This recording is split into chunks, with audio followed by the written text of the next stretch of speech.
You know, so whether you are a student, whether undergraduate, postgraduate, early career scientists, even the more established scientists, will all be remember that we have made a presentation at one time in our lifetime, and we'll continue to make presentations. So it's very important.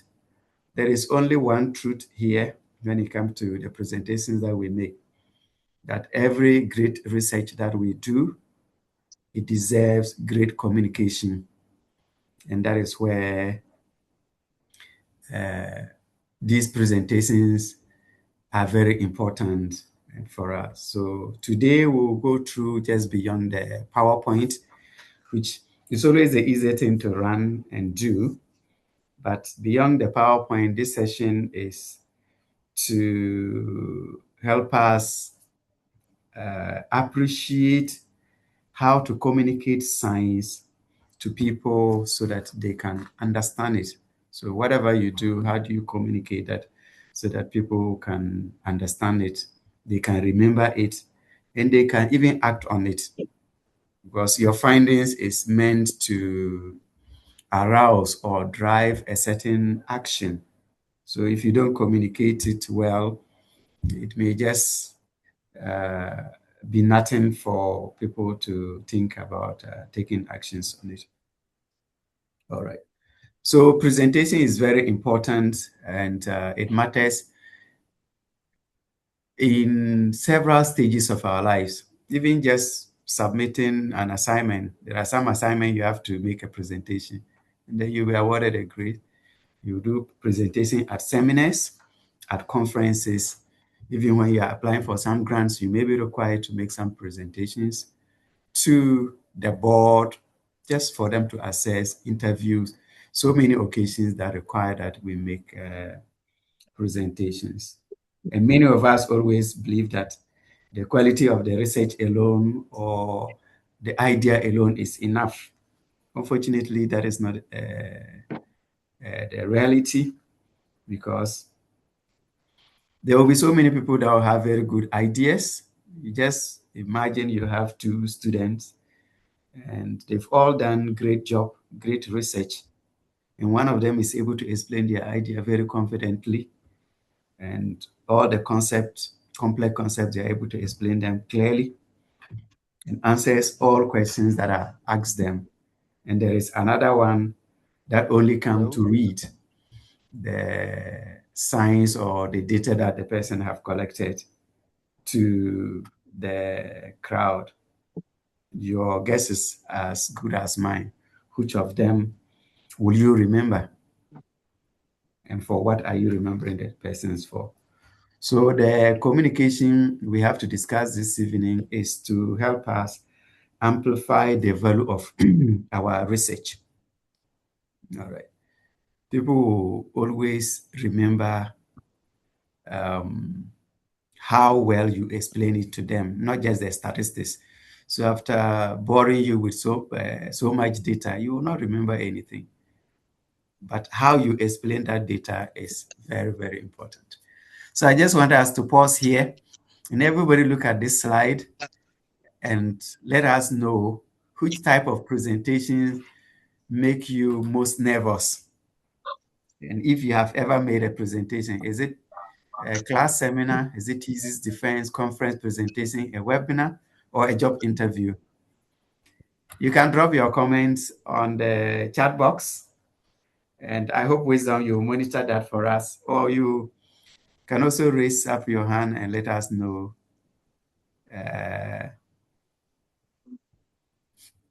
Yes, I'm monitoring the chat box. So what anybody, your experience is.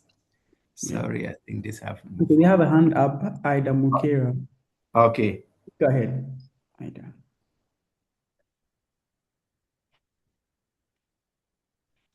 Yeah, Yes, so the person.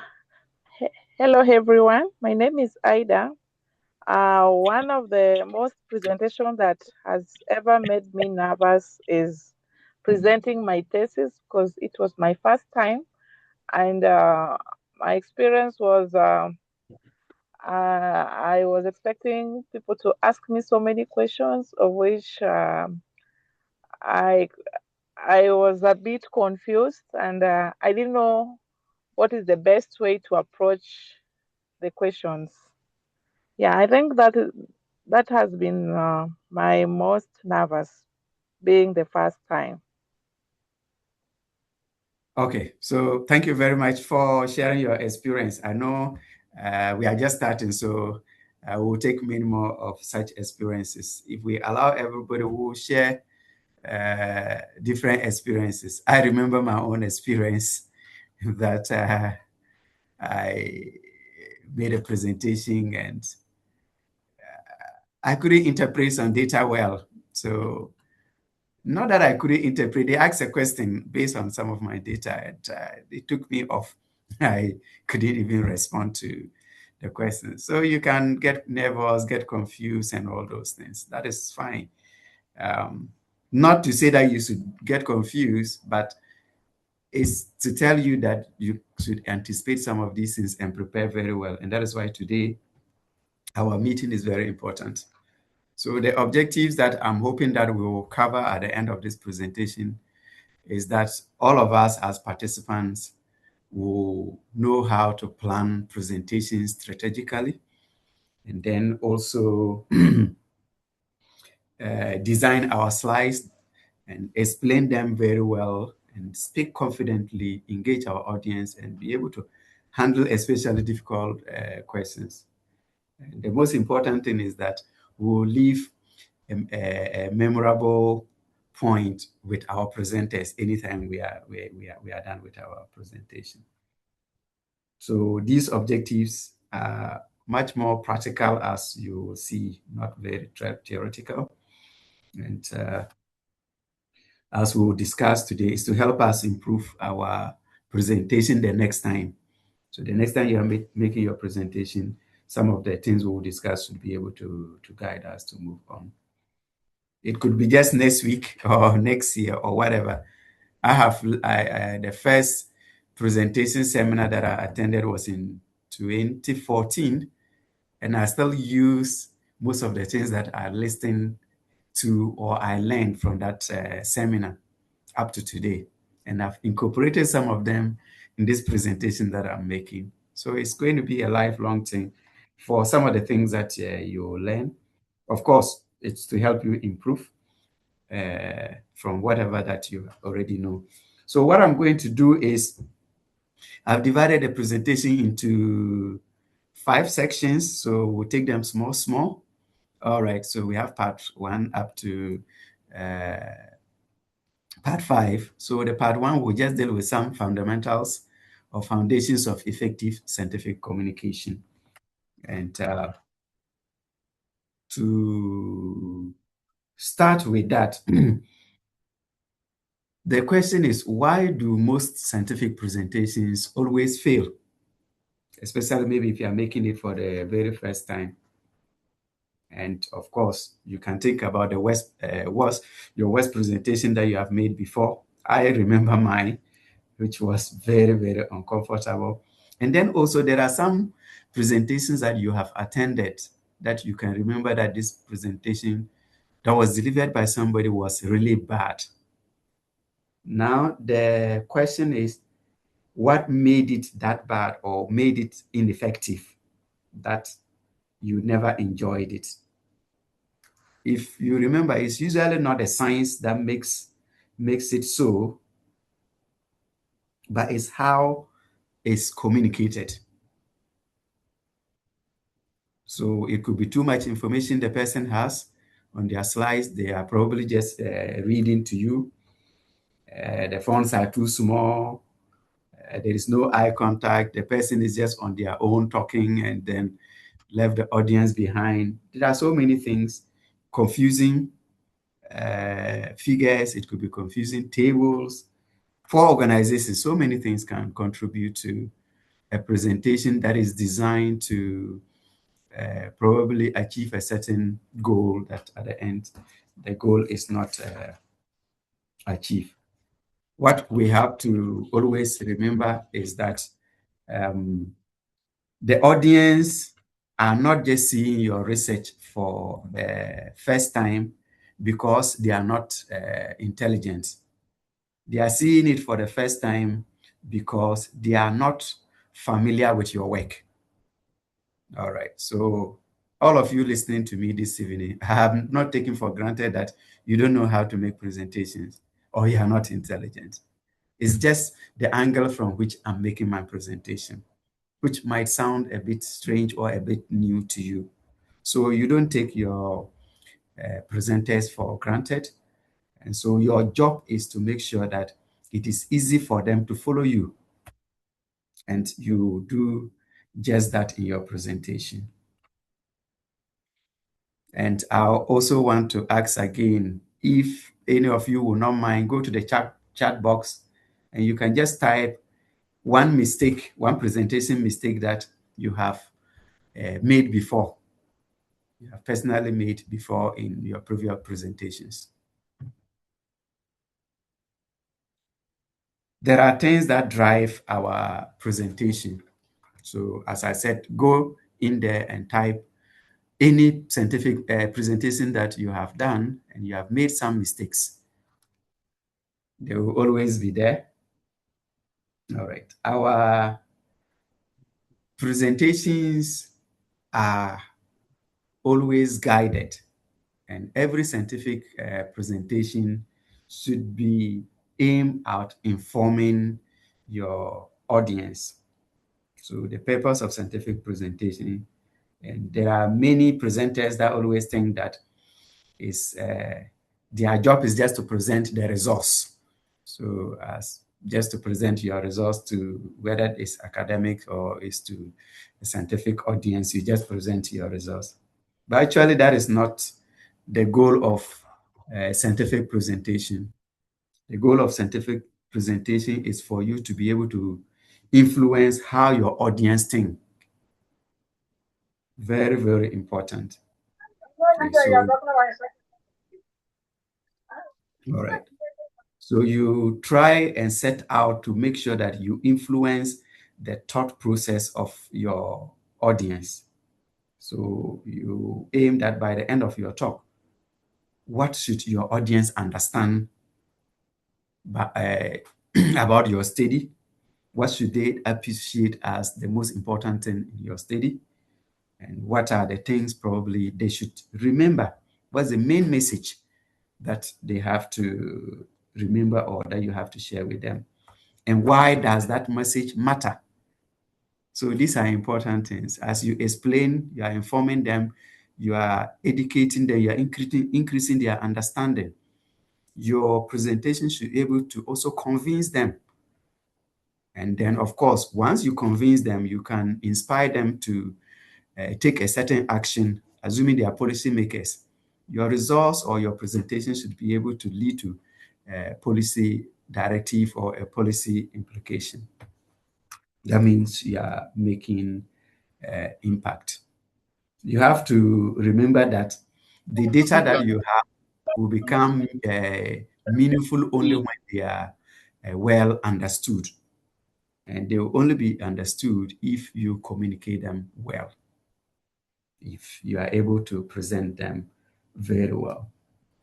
So to do this and make sure that you communicate very well and achieve the purpose of your scientific presentation, you have to also know and understand your audience. Because knowing your audience is very, very important. All right. So this evening, I know it's a mixture of audience that I have to deal with. I don't know whether I've captured all, but I know we may have some undergraduate students, some postgraduate students, maybe some early career scientists. There are even some experienced scientists that are on the call right now. So this a whole mixture. So knowing your audience is very, very important because not one presentation can serve every audience equally. So you cannot use one presentation to satisfy all audience. So if, let's say, the presentation of the research, let's say, is on malaria diagnostics, So malaria diagnostics, most of the examples I'll be using, forgive me, they are science bias because I'm a science bias person. All right. Malaria diagnostics can be presented differently to different groups. If you are presenting to scientists, you may choose to discuss maybe PCR and PCR sensitivity. If you are also speaking to policymakers, you may choose to discuss disease burden and then the cost on how PCR is able probably to influence that. You could also be presenting to just normal patients. So what it means is that you will be discussing what this thing can do to early diagnosis. All right. So you see that the target is different. It's the same research, but different presentation.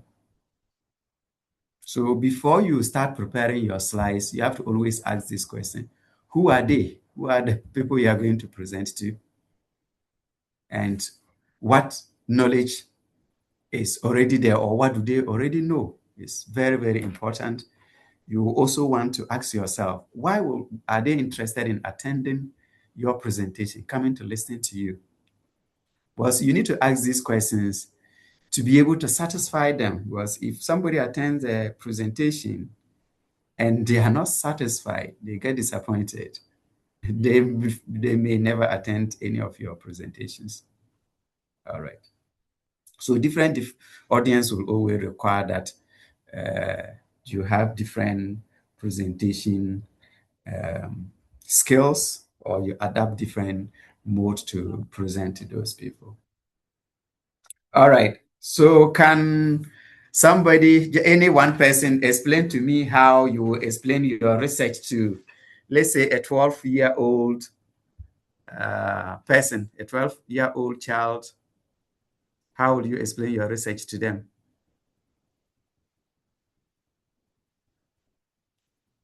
So I need to respond. This is also a way to check whether I'm not talking alone. Probably I'm offline and I'm talking alone. So I'll need a response. So we have a hand up. So okay. So that person can go on.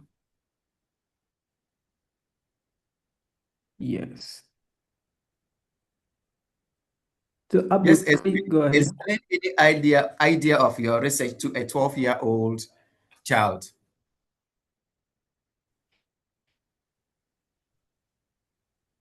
Abdul, kindly unmute yourself and speak, please. Yeah, hello. Right. Please, good evening. Yes, I was finding it difficult to unmute myself. Okay, so with regards to your question, I think for 12 years audience, I think we have to use basic concepts. We don't need to use the scientific jargons and big words or the detailed methodology and the interpretations. We have to make the presentation so simple of understanding of that particular audience. Thank you. All right. Thank you very much. Thank you for your contribution. Exactly so. You have to understand your audience and know the language to use. All right. Every audience can be served with the same research, but the content will be totally different. So in doing that, what it means is that you have to learn how to tell your story. All right. So that is taking me to my next thing to talk about. Learn how to tell your story. Because every great presentation always tells a story. So how do you build that story? And people usually will remember stories way better than they will remember all the statistics or things that you will list for them to hear. Because we know that science is not just simply collecting data through our experiments. Every research will always have a story. Okay, and the story will have a problem. So what is it? What is the problem that you have set out to do? How did you investigate it? What did you discover after your investigation? And what are your conclusions?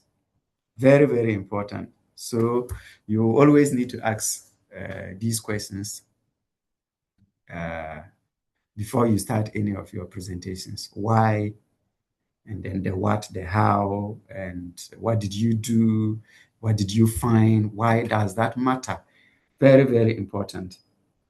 All right. So instead of you always just lead your audience through the facts. So you avoid just presenting the facts to your audience, but you lead them through a certain journey. So you walk them through the journey of your work.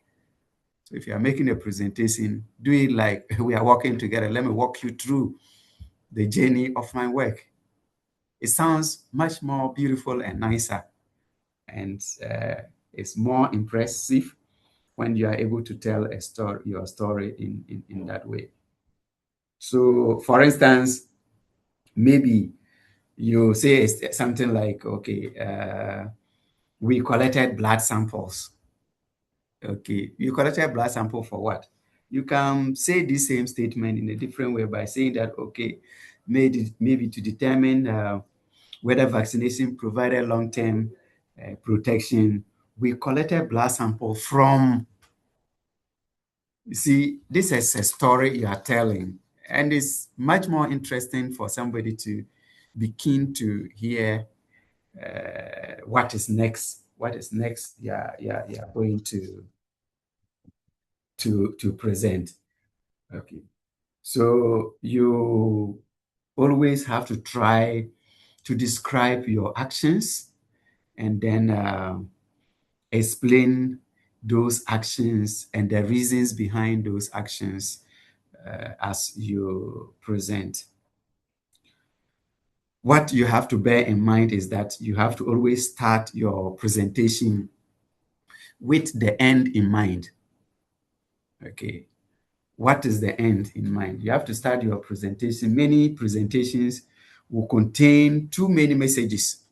All right, you have so many messages. Is it everything that you must present? Okay, was your presentation, for it to be great, it has to contain one central message. And that central message have to be supported by evidence. Okay, so if my audience or your audience have to remember one thing after you have done your presentation, what will that be? And if you can lay hand on that, that should be your central message for your presentation. Every other thing should revolve around what you have identified as the thing you want the audience to remember after the presentation. And throughout the presentation, you try to reinforce that particular evidence or that particular message that you have. All right. And keep that central message running. So for instance, let me cite this example again. So you have a presentation and you say, okay, today my presentation is about malaria. That is too amorphous. What about malaria are you going to present? Can you present everything about malaria? But you can say, my presentation shows that early molecular diagnosis significantly improves malaria detection as compared to microscopy or compared with microscopy. So you have narrowed down and you have hit the nail, what is it? The nail on the head, and then you have directed your audience to what is it that you want them to know. So you are guiding them with your messages. And that message has to always be the takeaway message you want them to go home with. All right, to wrap up this first section, which talks about the foundations, we want to look at some characteristics of a memorable scientific presentation. Was everything that we will discuss during this webinar is built upon these 8 characteristics of a memorable scientific presentation. Because if your presentation is clear, well organized, and audience centered and confidently delivered, you have already achieved most of what makes scientific communication effective. So we'll use these ingredients throughout as we build our case for a memorable scientific presentation. So in the next section, which we'll move on to discuss how we are going to plan an effective scientific presentation. Maybe just a quick one. If anybody have a question on the first part that I have just finished, maybe I can take one or two, then we'll move on. But you can also note your questions and we can discuss them at the end of the presentation. Do we have anybody who want to clarify anything on the foundations? All right. So let's look at. I think we have a hand up from Abdul. Can you?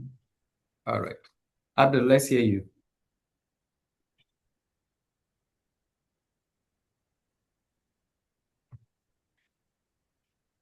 Can you unmute?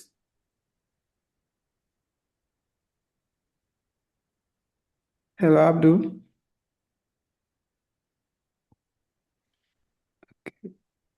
Okay. So I'm sure you can note it down and then you can still ask. Yeah, hello. I think I was not being allowed to, by now it is okay. Hello. Okay, yes, we can hear you. Yes. Please, there was a time I did some presentation, I think at KNUST. And then there was this professor from University Cape Coast, University of Cape Coast. And then so I did, it was about this UV spectroscopic analysis. So, and then the values that I obtained for my work, he was of the view that it is impossible to get that values. Then I didn't disagree with him. I said, okay, the machines have different sensitivity levels or different detection levels. So if your machine can't work, then maybe you have to get an alternative device. So I think about a month later, that professor called me and was of the view that yes, the value you were giving were right. I've gotten a machine that can do that detection.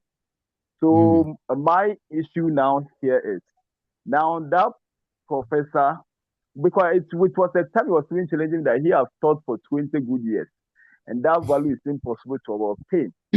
Now, after embarrassing me in front of the audience, 1 month time, now you have called and said that yes, those values will work because you have gotten a modern machine that have indicated it will work.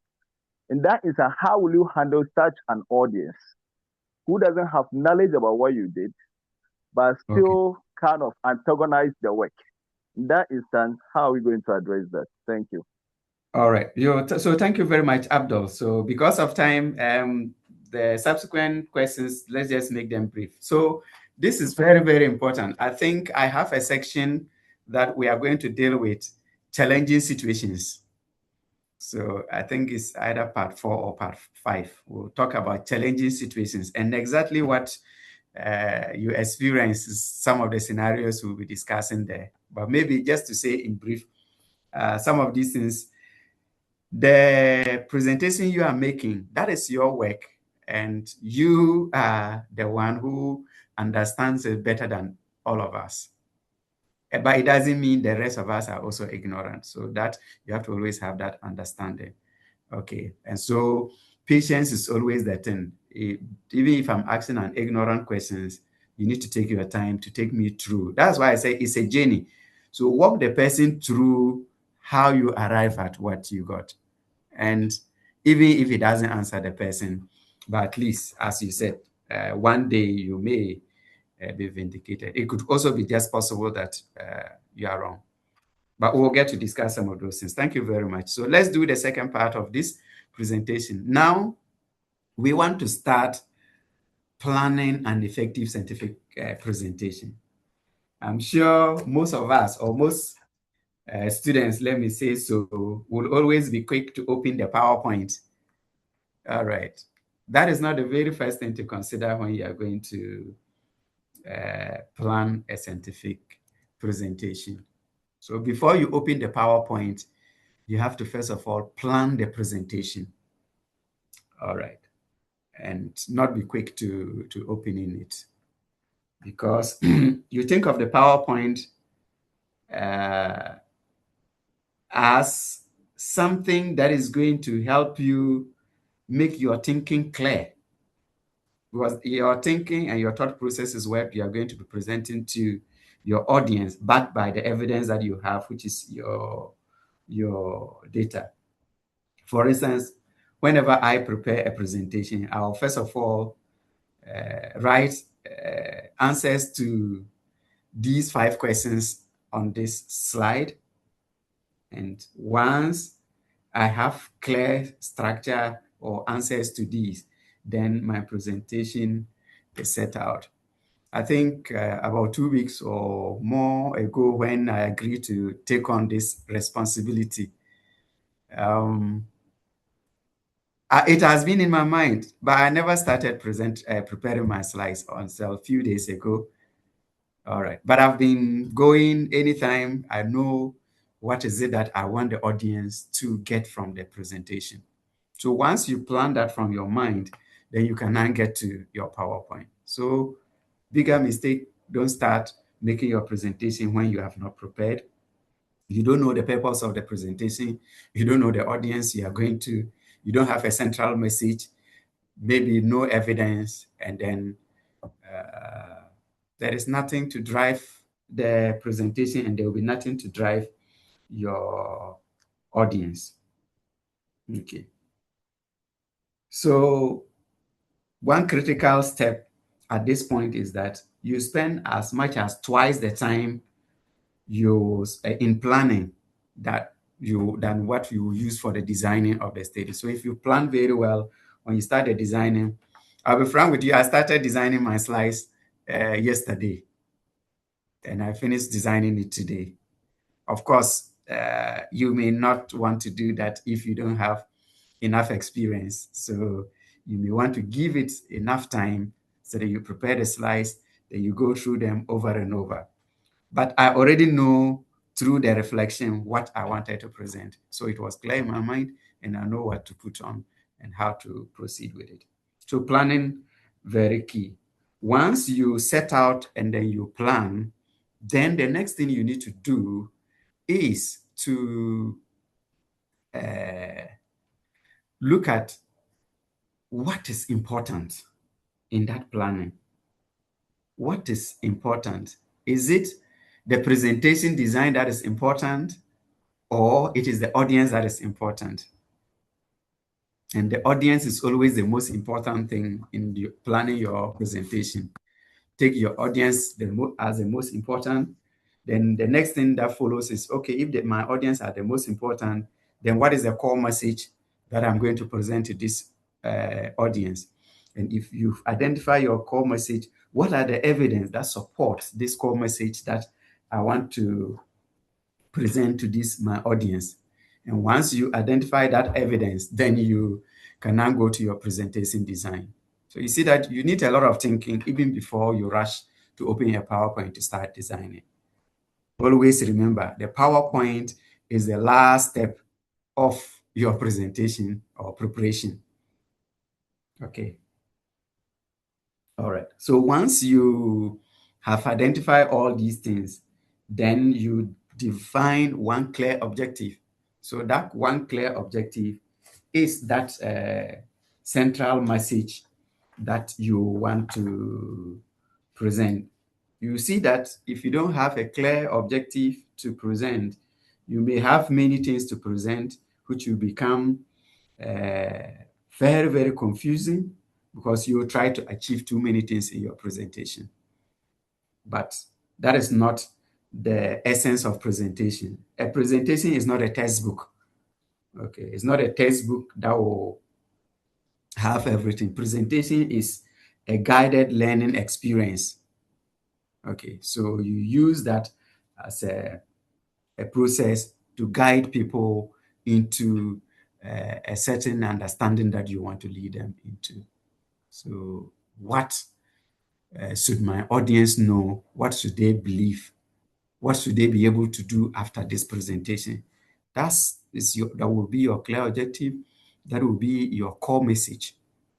So there's what we call the SMART presentation objective formula, which you always say that after identifying your objective, make sure that that objective is very clear, very measurable, achievable, and then relevant and time-bound if it is possible. So you do that. So I want us to quickly look at this activity. So with this activity, this is what I want all of us to do. Look at these three objectives that I have presented here and tell us which of them, in your view, is the best or the strongest objective. Maybe quickly, we'll just take one response and then we'll move on. There are three objectives here. So maybe today I want to talk about diabetes. The next objective is saying that I want to demonstrate, to be able to demonstrate how inflammatory biomarkers can improve early detection of diabetic complications.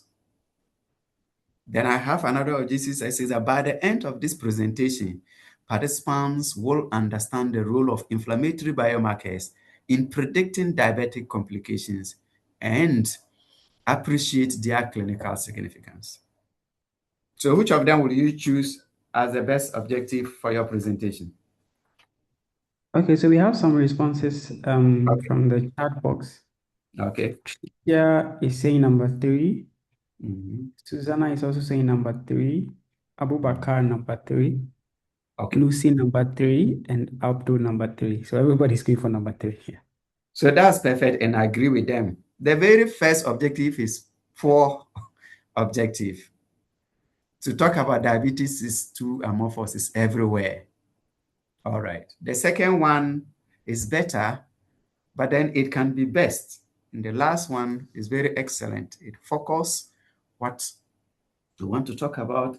It leads your audience to anticipate, wanting to know something. I think later I'll talk about curiosity, because you want to let your audience be curious, wanting to know more, wanting to know something in the next thing that you are going to talk about. So you've established this, then this can serve and help you identify your core message. All right. And that core message is very, very important. The entire presentation that you should be making revolves around that single message, which is your core message.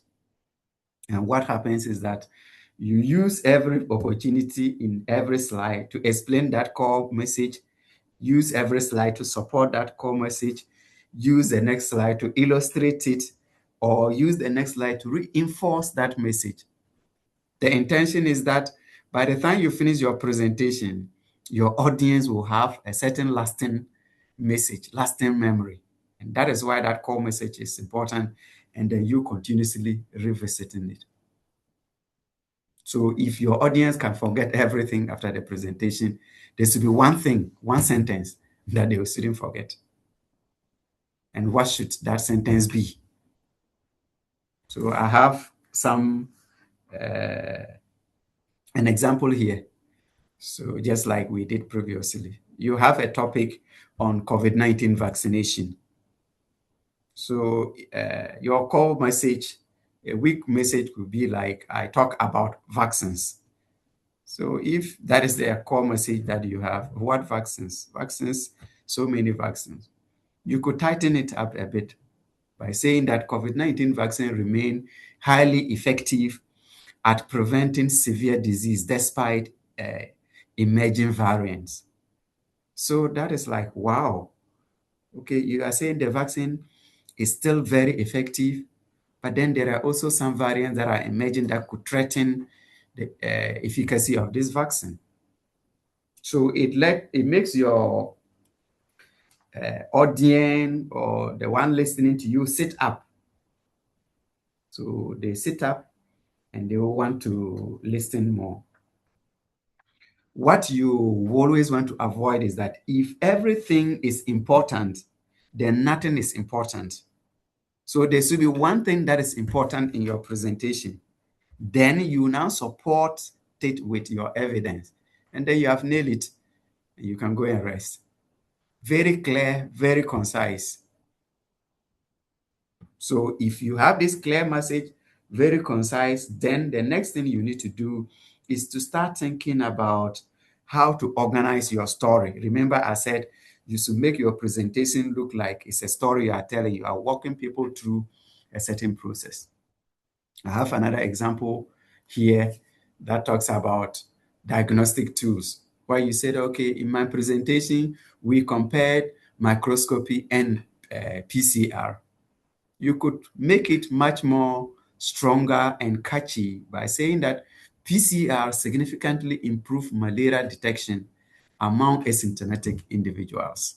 Then somebody will be like, wow, I want to hear more. I want to see how did you achieve that? What happens? Okay.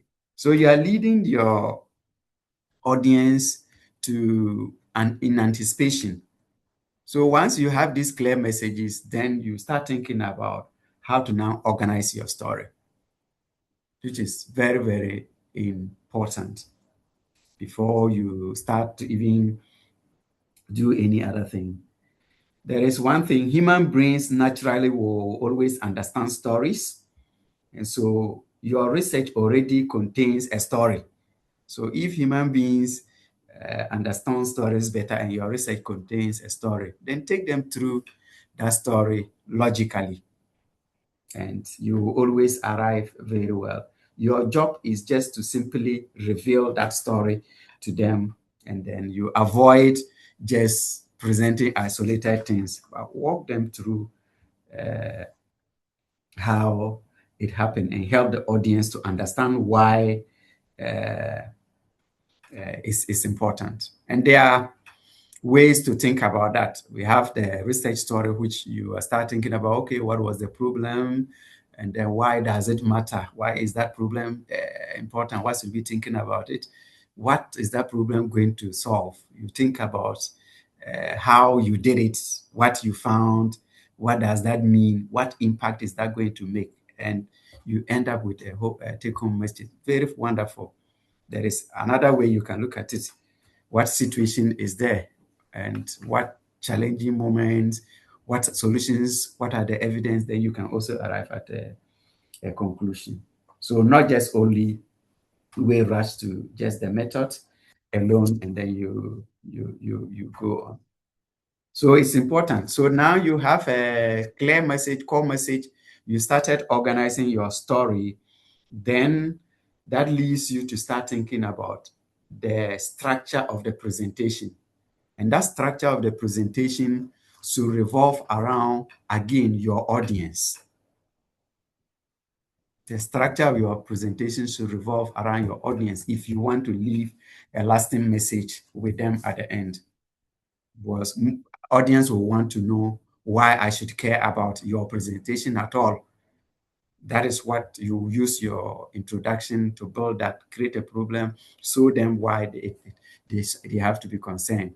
Then, okay, if it is important, I have to care about it. What did you do about it? Then you tell us what you did about it, what you discovered, and what you discovered. Why is that important? Why does it matter? So you put that into context and you give us a conclusion. It's very, very important. So the classic communication frameworks works also with you trying to continuously carry your audience along in a form of repeating and keeping to improve their retention in retention of whatever that message that you are sharing with them. Of course, the repetition, in repeating it, you have to be strategic. You see, in all these questions that we are asking, so I said, okay, you tell them about what you want to tell them. You tell them, then you tell them what you have told them. So you are more of presenting your message, re-echoing it, and making sure that it remains and remain with them. All right. So I also just want us to all think about, especially those of us that have made a presentation before, just reflect over that presentation and identify maybe 3 sections in that previous presentation. Okay, that aligns with what I've just spoken about. Once you can identify any of such, then the question is, how did you create a strong impression? Because it's very important. After now creating your structure, you create it around your audience. There's one thing to do. How are you going to have a strong opening? Because strong opening is very important. I think there is a mixture of this slide. I'll move it. Yes, so sorry about this slide. Okay.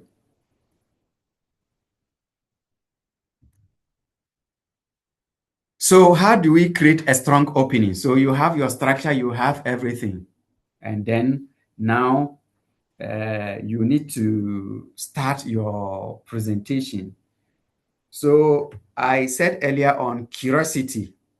To have a very good presentation and carrying your audience along, you should be able to create an opening curiosity.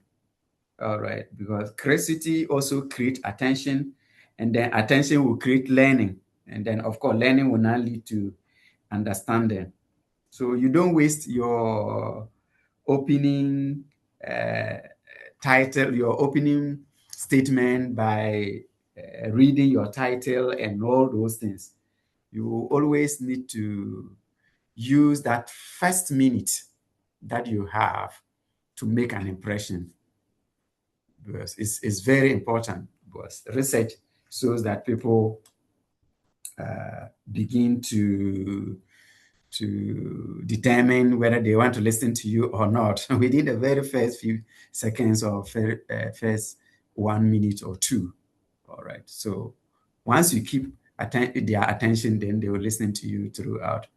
And then at the end, they may even add, wow, what a wonderful presentation. It is not to say don't show courtesy. All right. Though, like I said, don't say good morning. Today, I want to talk about. You can do that in a different way that may be much more interesting and more memorable. For instance, you say, okay, your opening statement is that, okay, imagine a future where a routine surgery becomes life-threatening because antibiotics no longer works.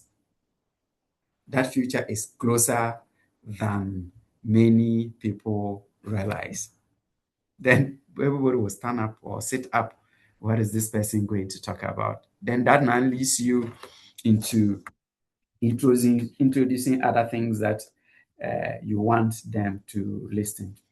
So to keep them listening, so effective opening, usually you can use some strategies like a surprising statistics. You can also throw in a surprising statistic that will let people sit up and be up and want to listen to you. It could just be a short story, or you throw a challenging question to the audience, or a patient scenario, and maybe recent news headline can all be creative way of entering or starting your presentation very strongly.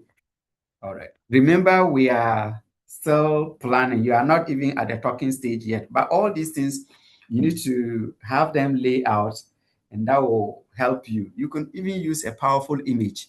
Just put an image there. That image alone can also draw attention and then help people to stay focused and then listen to you. So once you do that in your presentation too, you also think about transitions. You see that I showed you one slide and I was apologizing for it, but I moved some slides after my presentation, and I think I moved it to a different place that is not supposed to be there. So you have to check all these things, all right, and make sure that you have a smooth transition. So when you create, you make sure that you have a smooth transition. So if you are traveling with your participants, let them know that, or your audience, let them know that there are some road signs to observe, and how do you move with those road signs. Let them feel that they feel the presentation without some abrupt transitions that will cut them off the understanding that they are having. And don't assume that the audience automatically understand why you are making some changing topics. So carry them along to let them understand why you are transitioning from here to here. And usually things like you'll be making a presentation, you say, next slide. Why? That is awkward. So you can better say that, okay, having established this challenge, let us now examine the methods we use to investigate it. So you see, you are transitioning from maybe your problem statement or your background now into your methodology. Very perfect. And then again, when I hear that, I will want to see how you examine that, because you are leading me into it.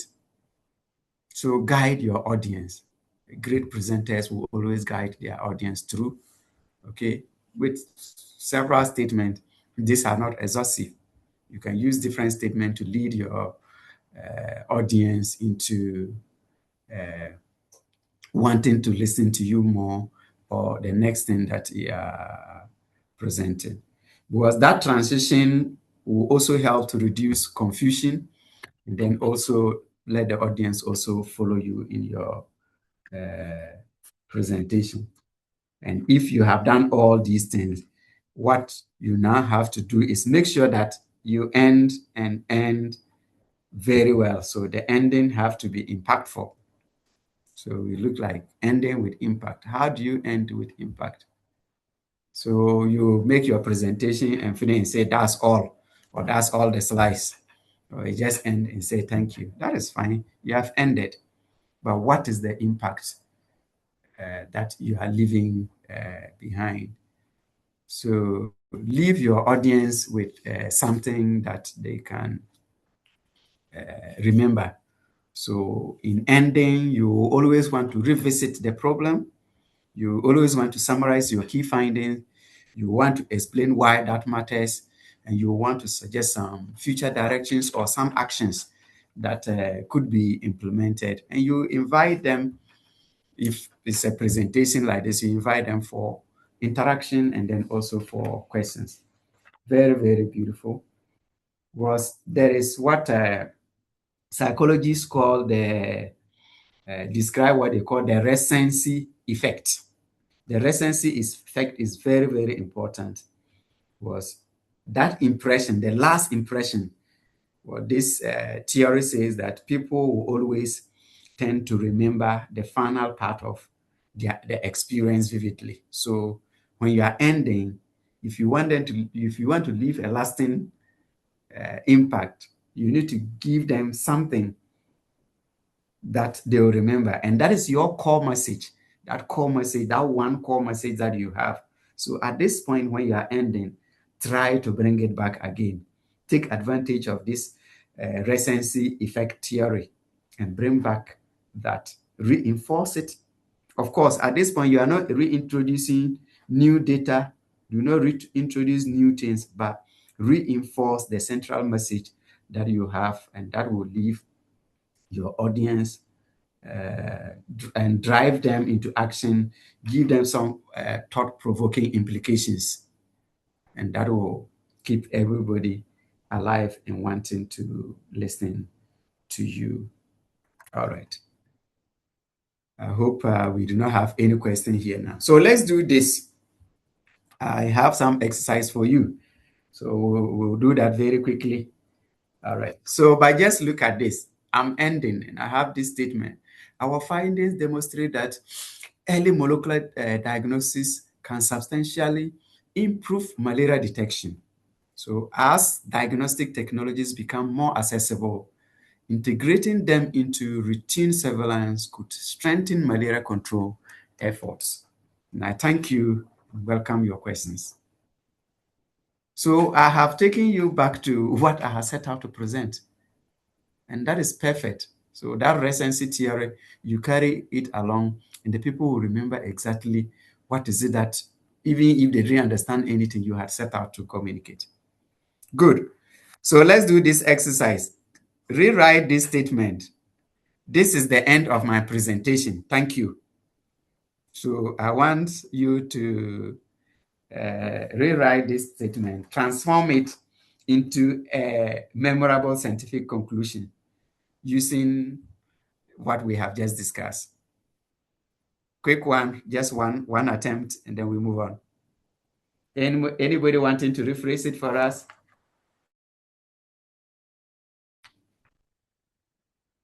Hello, Wisdom. I hope I've not lost you. Raise your no. So you can kindly raise your hand, and then we'll call you. Or alternatively, you can also put that in the chat box, whichever you are comfortable with.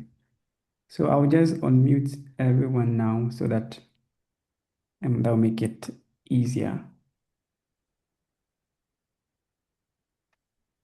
Okay, we have a hand. Ida, please go ahead. I want to give it a try. Okay.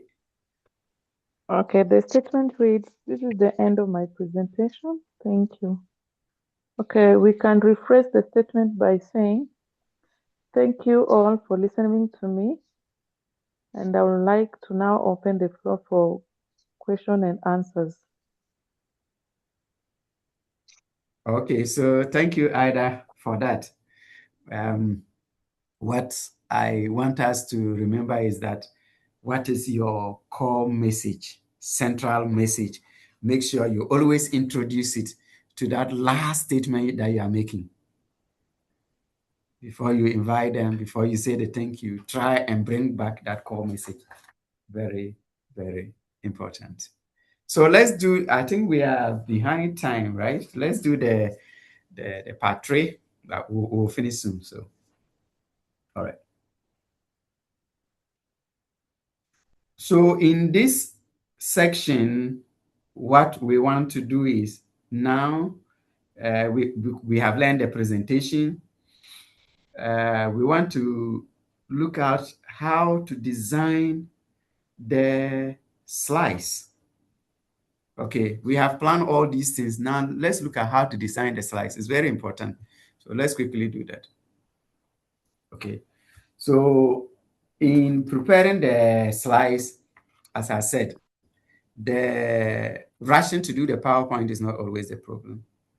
All right, you want to fill the slides, you fill the whole slide with a lot of words, a lot of this thing. You can read this man's slide like this. I agree. There's a lot of words on it. That is unusual, but because I'm also using it as form of teaching. All right. So do not think that your PowerPoint is a script or something that you are going to read out to your audience. Consider it as a visual aid, something that is going to contain some information. You can always look at it and it will guide you to start talking, to start making your presentation, and not just be reading to people. And the slides should help you, again, reinforce your core message. Well, the thing is that if your audience can read everything on the slides, just like you are also reading, then there is no need for you, the presenter, to present anything to them. The audience came to hear you, but not to read your slides. So if you put so much information on it, they will be tempted to be reading the slides, and that will not be very impactful. Your voice should provide the explanation, not trying to let the slides provide every information for you. You should be the one providing, just put the key things there, let your voice explain that. And the slides will just provide the evidence that you are using to back the presentation that you are making, and then you are good to go. So you think of yourself as the storyteller, and then the slides are just giving you the illustrations, and then you go on. And I'm sure if I ask, most of us probably have attended several presentations that you see the presenter will just be reading every word to you. And you can imagine how you feel under those circumstances. All right. Always ask these questions. What is the single message of this slide? And does this slide make my explanation easier? If it is no, you take that slide out. It's not important. Then you move on. So you make sure that you have one clear message on each slide. So one main idea, then you move on. Let it communicate what you want the audience to hear. And then you go on, because that is going to keep the audience focused and your slides as they answer these questions. And don't ask 5 questions on one slide. If you have 5 things on one slide, separate ideas, create 5 slides, because it's good to have more slides that are less informative, but they will be more better appreciated and understood than when you overload them. Always try to see, can I present this slide in, let's say, about 30 seconds? If it is more, probably it is overloaded. I've also just had an example that I wanted to share. All right, so assuming you want to talk about some factors that are associated or causing persistent of any disease or something, you can probably break them down into different categories and present them, and it will be very clear for people to follow. Okay, there is what is it? Less. When you have more words, you have less impact. When you have less text, then you have more impact. Okay, because when there is so much words, people will be torn between whether they have to read, are they going to listen to you, and all those things. And there is what we call cognitive overload. Okay, the cognitive overload is that people are not able to read, listen, and understand at the same time. So when you have this problem, you see that they will either tend to either listen to you or be reading, and then you lose your audience. All right, so this is just an example. All right, so you want to talk about malaria prevalence continue to increase because climatic conditions favors mosquito, blah blah blah. You can break this down into bullet, which is very easy to follow. Okay, malaria prevalence remain high because of favorable climate conditions and blah blah blah. And then everybody that look at the slides is very crispy and they can see what you are talking about. One key thing, very, very important also to talk about, is the topography of your slides. Okay, because if they cannot see, if they cannot read, then they cannot even learn anything. So you don't want to let your people that are listening to you be squeezing to see. If it is too small, it means you have not served the right purpose. So you always test this. Sometimes you can put your slide, walk to the back of your room and see whether you can still see them.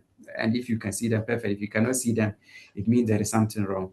Don't come and present and be saying you can see, when you yourself, the presenter standing there, cannot see. And it's happened very often, especially with student presentation. And they will be telling you, you can see. Meanwhile, the things are too small, they can't see anything. You yourself cannot see anything. The best practice is that make sure you select font size that are very good, always stand out. I told you I listened to a presentation in 2014 that is still guiding me up to now. All right. font size, the Arial is one of the font size that will always stand out. But of course, you can look at any font size that will stand out very clear and be consistent throughout your presentation. So you avoid always decorating your slides so much and even making everything capital. And that will help with your presentation. Just look at this slide. So this is the same information in this one I was presenting, this slide. It's the same information here. Look at it. Is the only difference is the font size. And that have changed everything. Visibility and everything will change. All right. So typography is very, very important. Always think about the title, what size. You think about the body, the headings, what size that you should put in there and make it stand out for people to see. Then we come to another important thing, color. Communicate and do not decorate your slides. It's very, very important. Too much color. Yes, color will enhance understanding, but it can also distract. So you just select color that give you good contrast, and then that is it for people to see. The intention is for people to see what you are presenting. So manage your colors very well and avoid using rainbow colors, multiple colors everywhere, the neon colors. Some of these colors are very sharp. And of course, be mindful that red and green color combination can also be worrying, especially those of us that are colorblind. So all those things, you need to take them into consideration and minimize using multicolors in your presentation. And I love this one because in most of us, when we are presenting or preparing the slide, we want to fill all the spaces in the slide. But the empty spaces are not just empty spaces. The empty spaces are very, very important spaces. All right, because when you fill every space, you clutter the slide. And when you cluster the slide, you overwhelm the audience and they will not be able to follow you. The white spaces that are there are very important, the empty spaces, because they give the eye somewhere to rest and also naturally guide the attention of the one observing to the key things. If everything was painted black, you will not be able to see. But it's because those empty spaces are there, then they guide you, and then you are able to see. So they help the reader to focus or the distance. So they are very, very important. Don't overload the slide. Just look at this slide, and the next one I'm going to show you. So it's the same information on these two slides, this slide and this slide. Here I've only added other information just to explain the same thing. And on this one, I have summarized the information. All right. You can still present the same thing, but here it's quite difficult to follow because I'm trying to occupy all the white spaces, all the empty spaces. So make sure that you don't overload your slides. If it is possible, you can use images. Images are very, very important. Visuals, very important in presentation, and they help a lot. All right, you can use them, but make sure that they are serving the purpose in which they are used, because they can communicate complex concept very easily. But then if the image you are putting in is not answering any of your questions, please just take it out.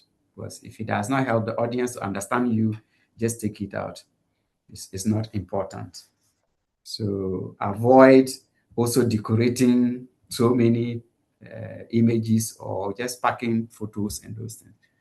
What the image should aim at is providing clarity, illustrating your point, or simplifying it, or even reinforcing your point.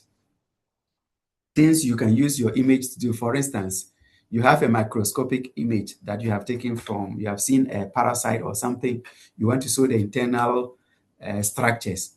Describing it in words will be quite difficult, but when you show that image just with one point, everything will be settled. Maybe you want to show some mechanisms. It's better represented with a diagram or an image, you want to show a flow chart, rather than using words, you can just use an image, and that will communicate very, very well with your audience, and they can easily also follow that. Okay, so when you are presenting these images, let's say graphs and all those things, they should be able to answer your questions clearly, all right, and not create questions. So if you are making a presentation, don't use your image or let's say your graph to create much more questions. And then don't also assume that your audience can interpret your graphs. So you should guide them to interpret those graphs, maybe by looking at it. What are they looking at? Let them help them. Okay, can you identify some trends and all those things? Then you can go in and then nail it. Tell them what your graph is about. And of course, it has to be labeled very well so that they can easily follow. Most of us want to say, okay, this graph shows this. That is too traditional, and it doesn't quicken your reader to follow you. But if you say the key findings here, okay, you are not talking, the whole graph is not important, but there is one key finding there. Directly point that to your audience. The key finding here in this graph is this. Then in maybe 10 seconds, you are finished presenting that slide. Then you can move on to your next point. So then you also use tables. And tables actually is not the best for presentations, especially when you are presenting results. Yes, they are important. But then if you have tables, you can leave them in your articles, leave them in your decision.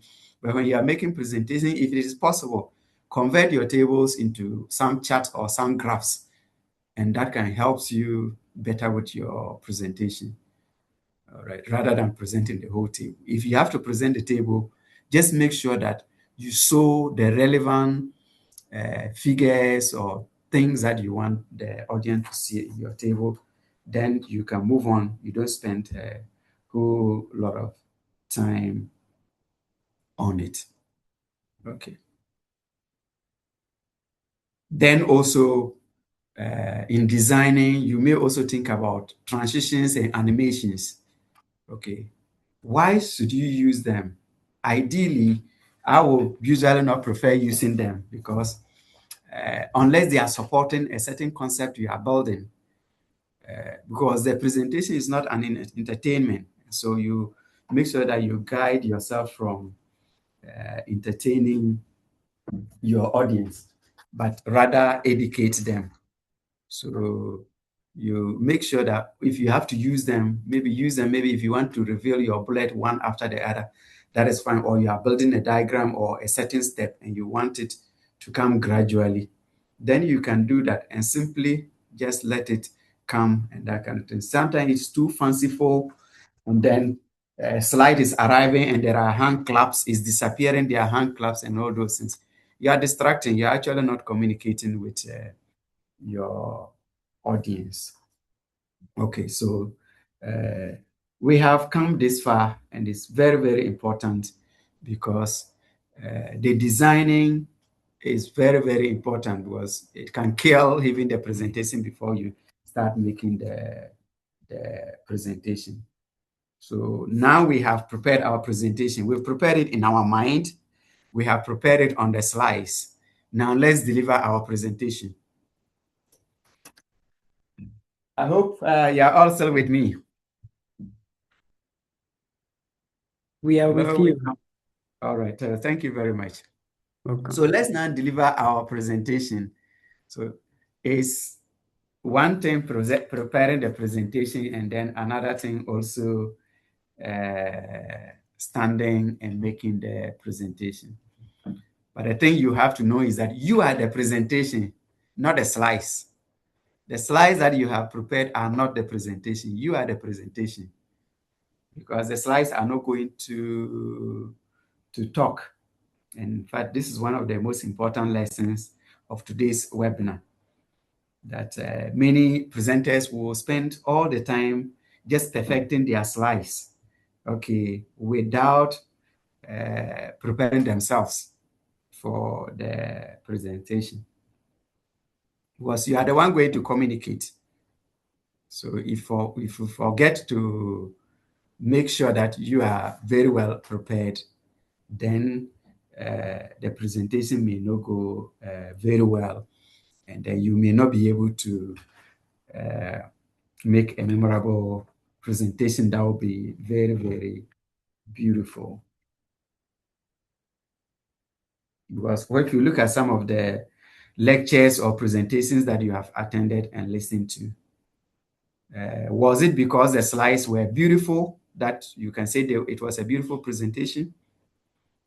I don't think it's true. It's probably because it was memorable because the presenter explained difficult concept very well and simple, or the presenter showed some form of enthusiasm in their presentation. They were able to connect with you as the audience, and then they made science very interesting. So that is what will make you feel that, oh, I listened to this presentation, it was very beautiful.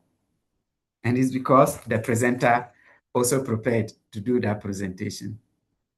So effective presentation will always depend on you, the presenter, the knowledge that you have about the field and the area, the confidence, enthusiasm, and the energy, all those things you put into the presentation, and how you are able to also connect with the audience. Very, very important.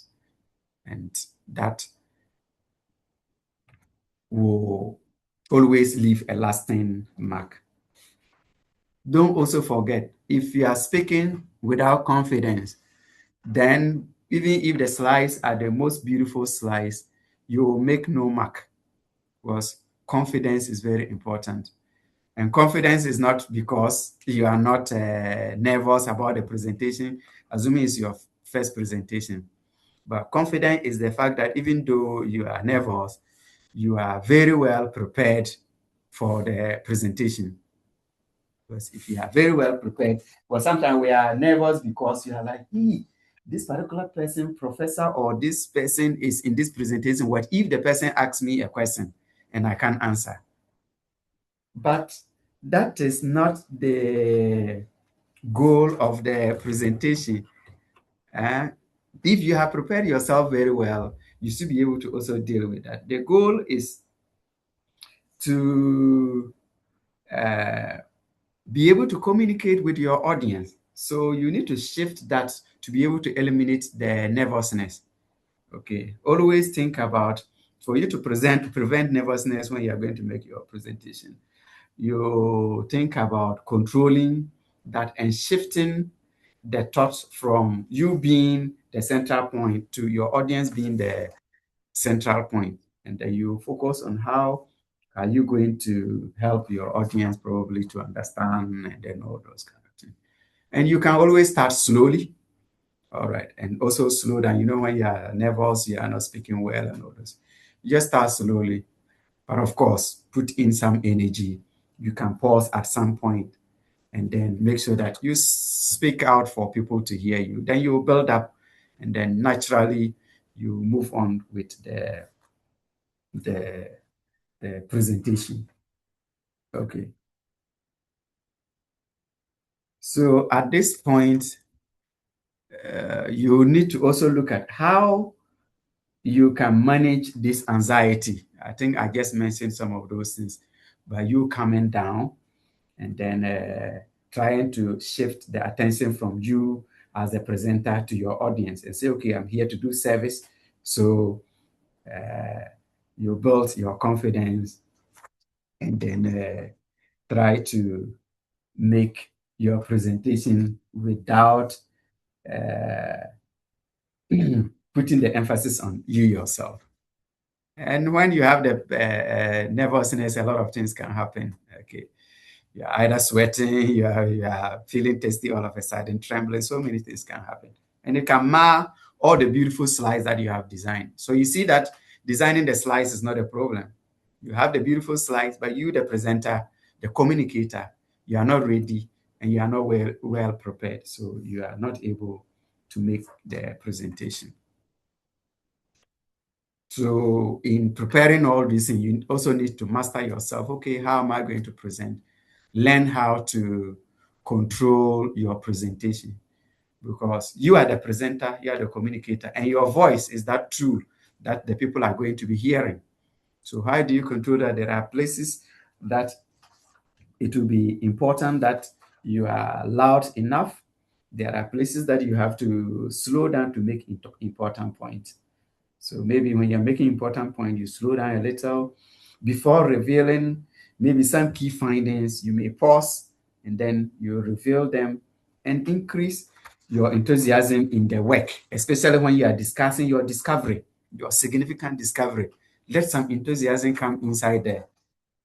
Okay, so these are some dynamics you can put in to the presentation as you wrap it up. Then, of course, the language is also very important. Body language, very, very important. It communicates a lot, even before you speak. Was good posture conveys some credibility as you make your presentation. And then you also introduce some purposeful gestures, which also help with your presentation and your movement and all those things. They are very important. So you stand upright, you face your audience, keep eye contact, you smile at them, and then you make your presentation. Because people will always watch you while you are standing in front of them, assuming it's a face-to-face. They will see you, watch you before you present. Assuming you are standing, negative habit, like you fold your arms, you are putting your hand in your pocket, you are looking down constantly. Or the worst part is that most of us are always just looking at our slides constantly. You are not looking at your audience. These are things that will not let you connect very well with your audience to make an impactful presentation. As I mentioned, eye contact. You need to keep eye contact, create that connection with your audience. You look at them in sections. Okay, throw your eye around the whole hall where you are making the presentation. Let it look like I'm communicating with you. All right. And then it's beautiful. There are some people, even if they are not paying attention, the moment they see that you have looked at their side, they try to pay attention to whatever you are saying. So try to use all these things to build up your speech, and then make sure that you keep your audience in there. So be very active. Other ways to help deal with this is that you can always arrive there very early. Make sure that you familiarize yourself with the environment and everything, and get yourself ready for your presentation. Okay, so this also stemming from what I have just said. You need to keep engaging your audience. I think because of time, some of the things that we are doing, I give you a question, ask you to do this. They are all ways of trying to engage your audience. So as you make the presentation, try to engage them. All right. Let it be an active process. As ask questions, you can do a poll. If it is the online, you find a ways of trying to still reach out to the audience so that you can all flow together. You discuss together. And once it's engaging, don't forget, it's also a learning process. People will remember the things that they are discussing with you. And your intention is to leave a lasting mark at the end of your presentation. Make it more interactive, and then and then participatory. And then you talk through. Good. So you have done this. And then other important thing is now handling questions professionally. I think Abdul also asked a question that was asked him some time back. All right. Handling questions professionally is another key thing. Was you cannot make a presentation without people wanting to engage you, especially if you were able to arouse the interest of people in your presentation. They will want to ask questions. They will want to know more, or maybe use that to build some bonds or collaborations with you. So you should see asking questions not as something that is bad, but see it as an opportunity. So it's not a threat or something that is aimed at you, but see it as an opportunity that is to help you engage more with your participants. So if they ask you a question, probably if you don't get it, you try to say, okay, maybe I will want to be sure and understand your question correctly, and try to paraphrase it if that is exactly what the person was asking. Then you can give your answer. All right. There may be some questions that are very difficult. A difficult question can be asked you that probably you don't even have the answer. So try to acknowledge that. You say, okay, this is an excellent point. But then maybe our study, you tell the person, don't forget, always direct it to your core message. So this is an excellent point, but our study specifically investigated this issue. So you mentioned the issue your study specifically investigated. So if what the person is bringing on board is something that you can take on in future research, then you can mention that. This demonstrates that you are very honest and professional in your responses. So always try to listen to them before you answer and be very concise when you are answering. What you should never do is try to invent an answer. They've asked you a question, either you don't understand or you don't even know the answer, and you try to invent an answer. The person actually, the question may not be that ignorant. All right. And you may just damage your reputation after even a beautiful presentation. Don't also guess some statistics that you don't know. If you don't know, just say, okay, I'll look up into this, that kind of thing. Don't argue emotionally. All right. In presentations, don't argue emotionally. Just be professional about things, and then you can handle them that way when you finish. So this can actually be a difficult situation. So that you may have some challenging situation like the case of Abdul. So I have several examples I want us to discuss. So assuming you are making your presentation, it's a challenging situation, and then you forget what comes next. What should you do? So just calm yourself down, pause a little. Maybe you can look at your slides again, and then it will come up. And so what you shouldn't try doing, but if you try to memorize your slides, this is one of the things that can happen. So try to memorize them. It may get to a point that you even see the slide, but you won't remember anything on it. Try to understand what you want to present, and then you can go on. You may also have someone that challenges your findings, like the scenario that he presented. If somebody challenges your findings, what do? So become again and respond to that with evidence, not emotions. The evidence is your data. The evidence is the science that you have. Respond to them professionally and not emotionally. Okay, that's so signs of maturity as you present. You could also have another challenge. You are presenting, as I'm sitting, I have a backup. You can be presenting, internet can fail you. You need to, if it is a Zoom, you need to have a backup internet and other backups that may help you. All right, but if your technology fails you, just calm down. If you can continue without without the slides, you continue. If you cannot continue, just calm down as that is restored, and just don't panic at all. All right. And the worst situation will be that you may be asked a question that you don't know the answer. Be frank. Just say, okay, I do not know this, but it is an important question, and I will certainly look into it. That is fine. Very genuine. Don't try inventing an answer that will not be very good. Composure is just everything. Composure will demonstrate your professionalism in the presentation. Okay. So this takes me to the end of the first, maybe the third. We are now with the last portion to look at. All right. So if there are any pressing question, otherwise just give me maybe the next 5 minutes or less, then I'll finish up and we'll just do the discussion and leave. Okay. Wisdom, do I have your permission to continue?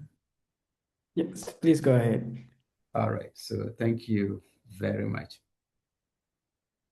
So the last thing I want to talk about in this journey of presentation is some special presentations. So what are special presentations? Maybe you have to defend your thesis. You have to do a scientific conference. And then we'll also look at some resources just briefly. So assuming you have to present your thesis or do a thesis defense. All right. So most of us as postgraduate students will always think that the thesis defense is just about coming to give a perfect presentation. That is not it, and that is not what the examiners are looking out for. They want you to simply introduce your research to them. That is what the presentation will do. But the real discussion or assessment starts or begins with your discussion or the discussion you now have with them. Because that is what is meant to elicit your understanding of whatever that you have done over the period. So you go in to make a presentation, be very clear with whatever that you are going to present. If you are putting something in your thesis or you have kept anything in your thesis, whether it's a method, whether it's a table, whether it's a figure, a statistical test, you should know it and expect that a question should be asked on it.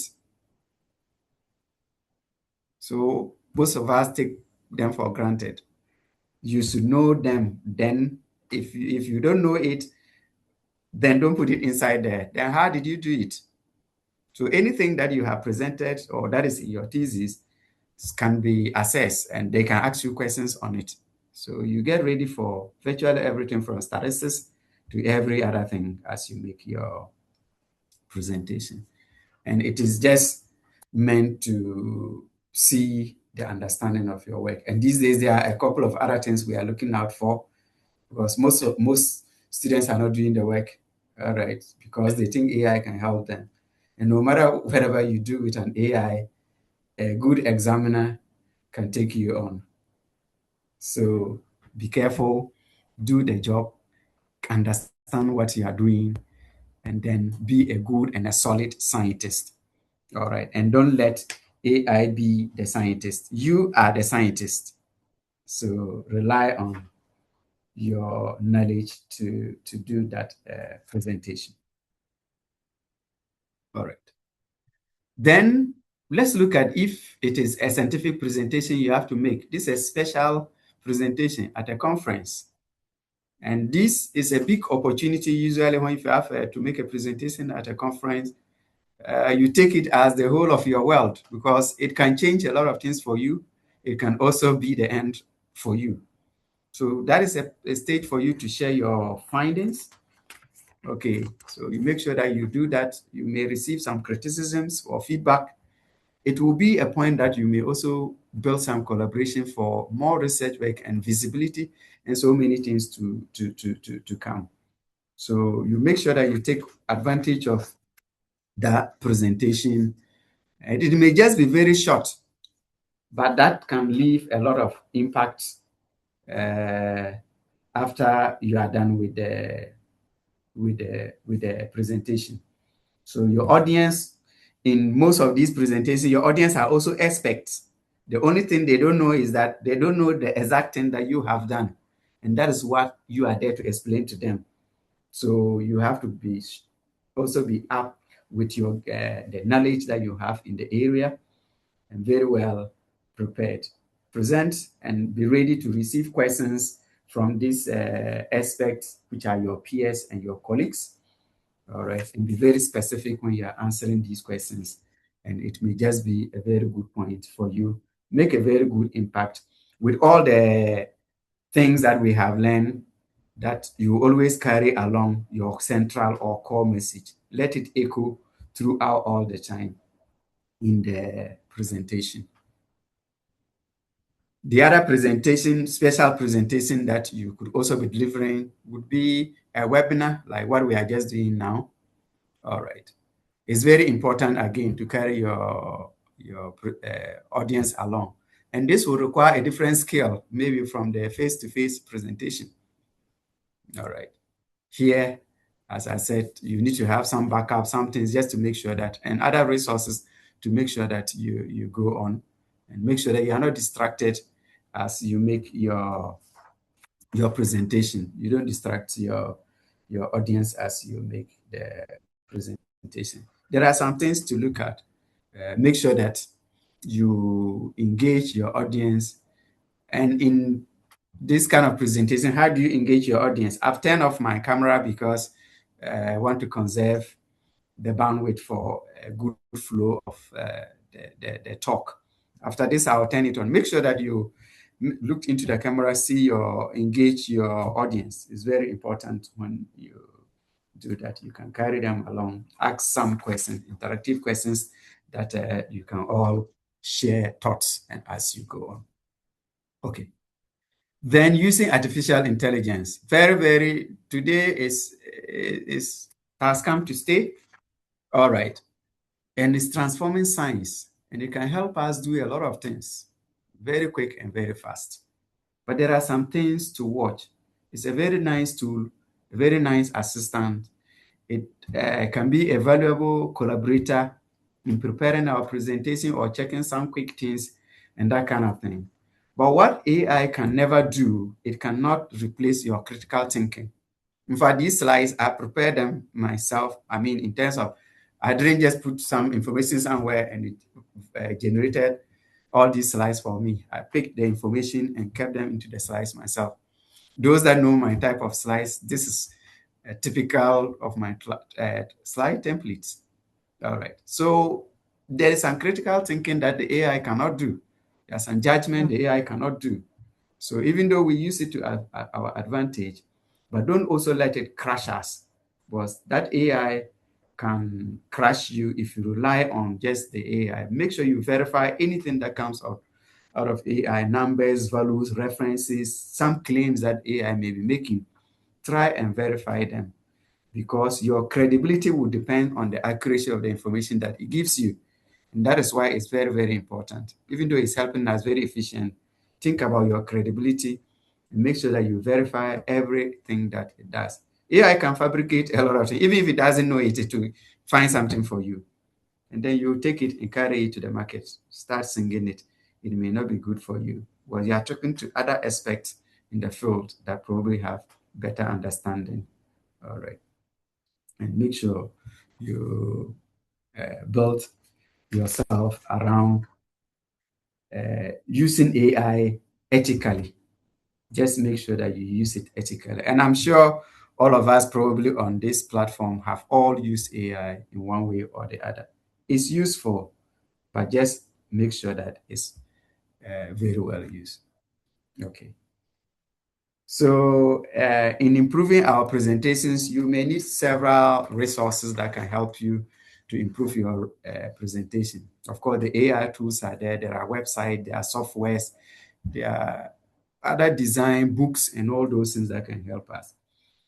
What I'm saying is that make sure that you are well informed when you are making scientific presentations. And also see improving your presentation skills as an ongoing process. So it's not an event. So we are all still improving. I'm improving, and I encourage all of you to, improve on the skills that you have, because, and seek opportunities to make these presentations. The small seminars, do that. If you have opportunity to do the international one, do. If you want to have an opportunity to do a bigger one, just do. Take opportunity to take challenges, and it makes you much more better every time. Now, with this, there are some carry away things that you need to observe in this presentation that we have had. What are the golden rule of making a memorable presentation? These 10 rules are very important, and I will encourage that you incorporate them into your presentations. All right. They should just serve as a checklist for you. Use them as checklists to be able to prepare your presentations. I'm sure if you reflect on some presentations that you have made, probably if you had some of this, or if you have taken notice of this checklist, it would have helped you come out much more better. What I will continue to remind you of is that always finish with a memorable take-home message, which is your core message, your central message. And it should be one, not multiple. Your presentations should hinge on just one of it as you present. So beyond the PowerPoint, great presentations are not just remembered because they are beautiful slides. Okay, you may have the beautiful slides, but will not be able to explain your ideas clearly. So great presentations are remembered when your ideas are clearly explained and there is some compelling scientific story that you have that inspires the curiosity of the people. And of course, that will lead to building an understanding and also will lead to an action. So I will continue to say that be deliberate in your presentation and let it be developed, because there is nobody that is born presenting. So it's not an innate talent. It's something that have to be developed. So try to develop the talent, and you only develop it when you make more presentations. Okay, and that is why we will always incorporate into graduate training a lot of presentations just to give you a start so that you build up yourself. Just remember that all the accomplished scientists or presenters were once beginners. And so if you are beginning, just remember that every accomplished scientist have started as a beginner. And so if you are starting, there is no worries at all. The difference is just that you continue to practice, refine, and learn, and your next presentation can always be better than the last one. As you refine again, it will also be better than the next one, and you continue to improve. I invite you for further discussion on this topic. So the floor is open for us to interact, and then you can also share some experiences. I'm sure I might not have covered everything. Anything that I've left out with some of the experience that you have, you can contribute. So let's use a few minutes to discuss and address your questions. Thank you very much.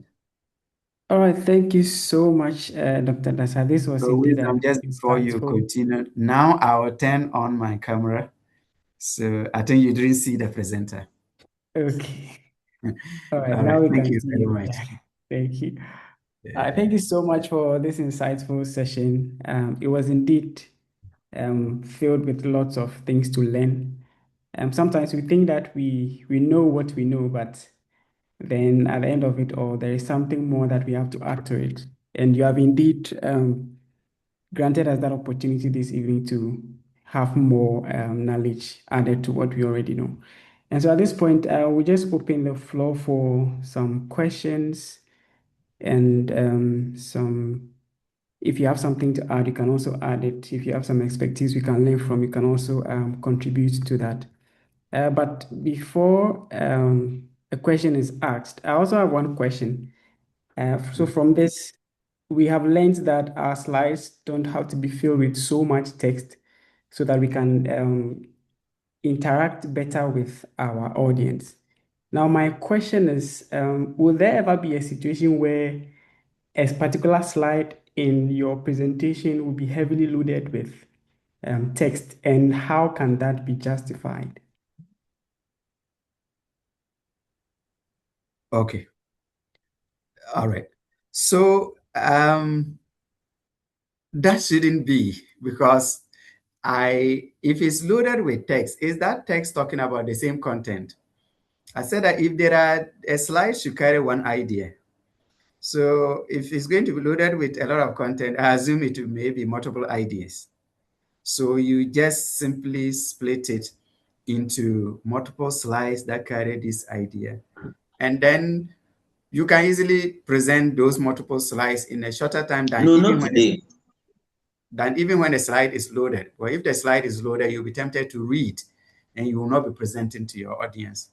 So just split it into smaller ideas and then they can go into separate slides.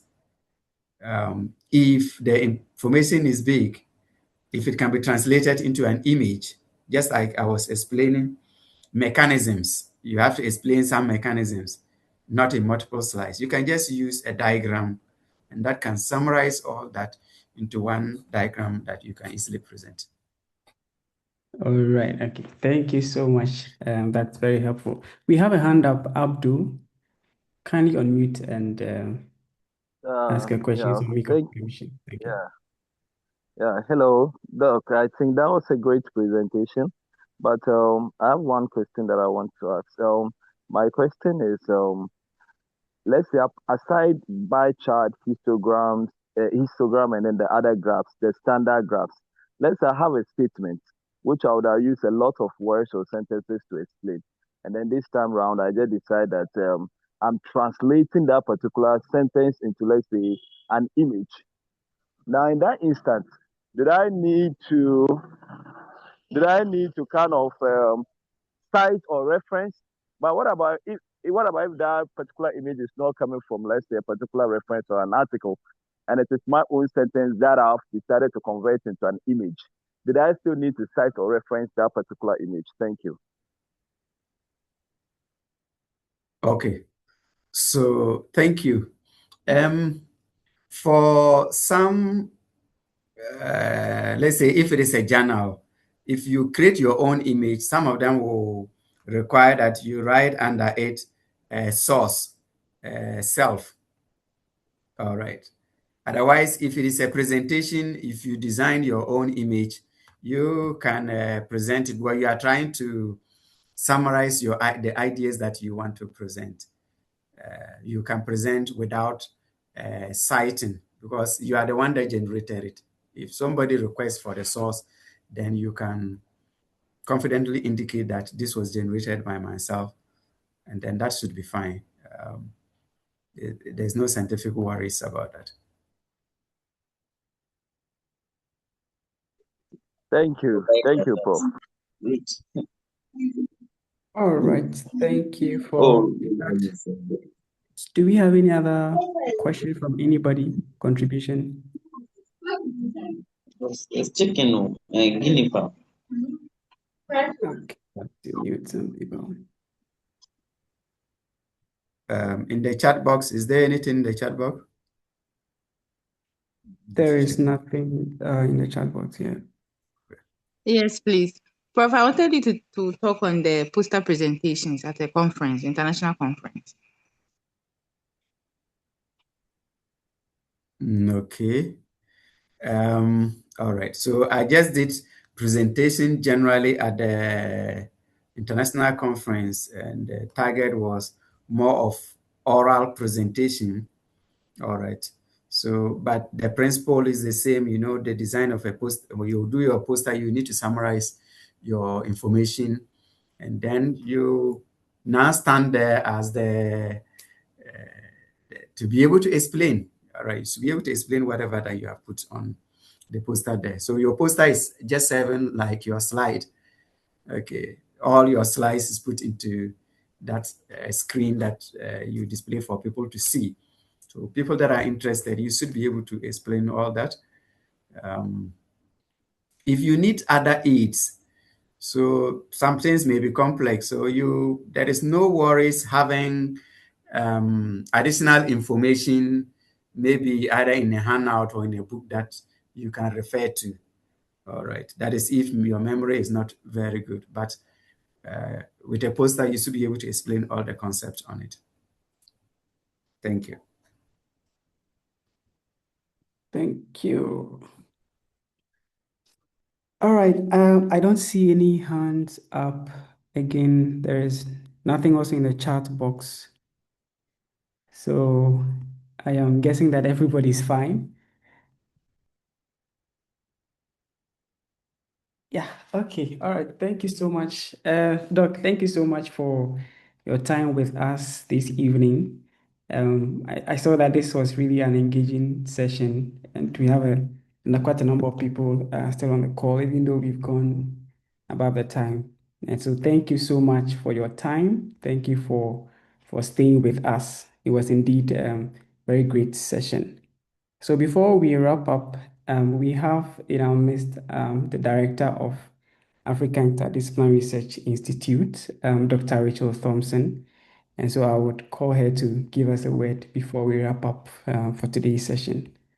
So All Dr. right. Thompson, over to Thank you. you so much, Wisdom. And Dr. Dasa, we are very, very grateful for your time and for sharing these lessons with us.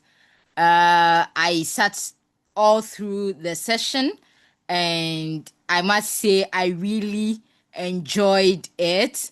I'm even thinking of formally inviting you to give a guest lecture in my class sometime in the course of the semester on the same topic. So please do not discard the slides.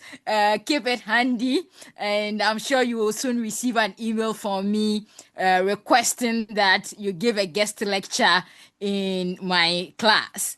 Thank you so much. Thank you. And to our audience, thank you. We are doing this because of you. And we are very grateful that you made time to be here. Like Wisdom said, even though we've gone beyond the schedule, you are still here. We really appreciate you. Our next presentation will be exactly a month from now. Wisdom will share the flyer. Please spread the word, invite someone to the Afiri webinar series, and let's grow together in research. Thank you so much, and have a good evening, everyone. Wisdom, over to you. All right, thank you, Director, for that wonderful one. Just before we leave, I just want to say that we sent out registration links for people to register and be part of this webinar. And so if you've not done that yet, I'm putting the link in the chat box now, together with the evaluation link, so that you can tell us how well we have performed and where we need to improve upon. So kindly fill these forms, and we'll also be sending the materials to you via your emails. And so when you fill the form, you would, of course, indicate your emails.